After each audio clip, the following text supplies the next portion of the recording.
नाही याचं कारण आंबे होते बर का पण काय झालं 5 महिने दाबू दाबू नसारे कोया निसटून गेल्या आंबा नाही म्हणलो उभ्या राहा उभ्या सिंगल हा, सिग्नल सिग्नल. पुरियो आपल्या मालाची आई पुकारा गा ए लक्ष्मीवाली थांब ग ए हलवेवाली थांब ग ए दुधावाली थांब ग ए बाबा काय ग माझा चोकोबार साठी तो का चोकोबारसाठी तो का काय ममलेला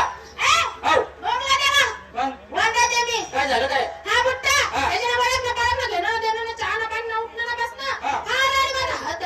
तुला रोग आला राग आला काय एक काम कर पीछे सर ए बाबा इकडे मला एक सांग आईला मेंढीच्या कळपामध्ये जसा लांडगा घुसावा तसं तू आमच्या तरण्या ताड्या मुलीचा मेळा बघितला त्या मेळ्यामध्ये घुसला घुसला तरण्या ताड्या मुलीचा तो हात धरला आता धरला धरून धरला मात्र धरायची जागा चुकलास म्हणजे म्हातारे मी धरायची जागा चुकलो काय चुकला नाही हुकलास मग काय केलं पाहिजे मला सांग ते सोड मी तुला धरायची सोपी आणि नाजूक ताकद म्हणजे हे सोडायचं सोड. हे बघ सोडलं आणि बरं इथं